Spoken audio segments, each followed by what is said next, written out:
But let's go straight to Alex Salmond, who is in Aberdeen, and we can just confirm for you, Alex Salmond, that the SNP has just taken Stirling. Your reaction to that news? You've come to me just at the right moment, Glenn. That's fantastic news. We knew things were going well, and incidentally things have been going well in a number of other seats which have yet to be declared. This election has a long, long way to go. So when you talk about a new dawn in Scottish politics, what exactly do you mean?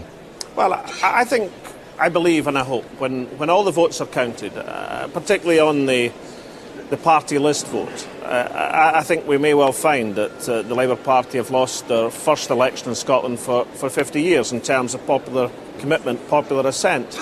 I think that's important as an event in itself. I think it's particularly important because it shows the total political bankruptcy of the campaign that they fought, a totally negative campaign designed to undermine the growing Scottish confidence in our ability to run our own affairs. And that campaign, I think, without the support of our terrible twin two tabloid newspapers, wouldn't have had any purchase at all. But it'll be hugely important if that campaign has failed and the popular vote has gone for hope rather than fear. But if Labour doesn't have the biggest number of votes, it still may have the largest number of seats, and therefore it would have won the election, right? Well, let's see how the election pans out. You're not seriously expecting, just a few seconds after you make the dramatic revelation that we've won Stirling constituency from third place, you're not seriously expecting me to suggest the result of the whole election, which, as you well know, we won't know until tomorrow afternoon. No, I'm not, but what I am wondering is that would you accept that Labour had won the election if it ended up with the largest number of seats? I think we'll look at a range of factors, including the largest number of votes, and I think once the results are declared in a PR election, it is sometimes difficult to know exactly who's won the election. I don't think this is going to be difficult to know who's lost the election. Are you talking here about coalition building to form an administration that keeps Labour out, even if it is the largest party? Well, I think we should look at the results before we decide who does and who doesn't have democratic legitimacy in Scottish politics. And I think we should let the electorate have their final say if the counting machines ever do manage to count all the votes. And then we'll be able to judge that thing as the time comes. Well, let's just get your principal view on this, because we mentioned earlier in the programme Nicola Stevens saying that the largest party had the moral authority to seek to govern. Do you accept that as a principle? Yes, and I think we'll have to examine what that means in terms of how the votes are cast across Scotland. I mean, obviously, popular assent and the popular vote is important as well. But let's just see how this election pans out, Glenn.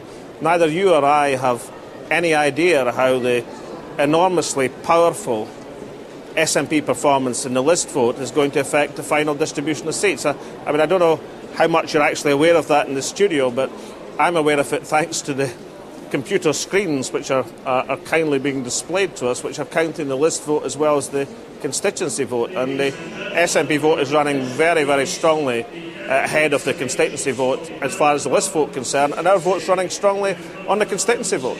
What are your chances, do you think, of emerging from all of this as Scotland's next First Minister?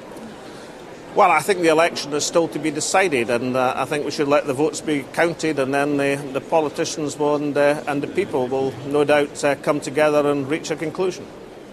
Now, earlier we spoke to Jack McConnell, and he hinted that you had displayed some arrogance in the past few weeks in the run-up to polling day. He didn't name you specifically, but I think that was the message he was trying to get across. What do you make of that? Well, I think if you're going to insult somebody, it's usually better to try and name them specifically. But as I've understood this campaign, and from yourself and others, you've been noting my hitherto disclosed modesty right through the campaign. So if it was talking about me, he must be the only observer in the campaign who thinks I've been guilty of the sin of pride. OK, Alex Salmond, thanks very much indeed for talking to us Great pleasure, at this Glenn. stage Thank in you. the evening.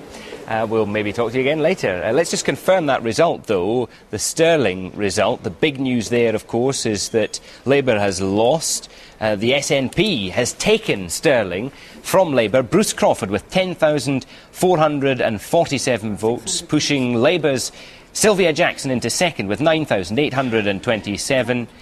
Bob Dalrymple for the Conservatives on 8,081.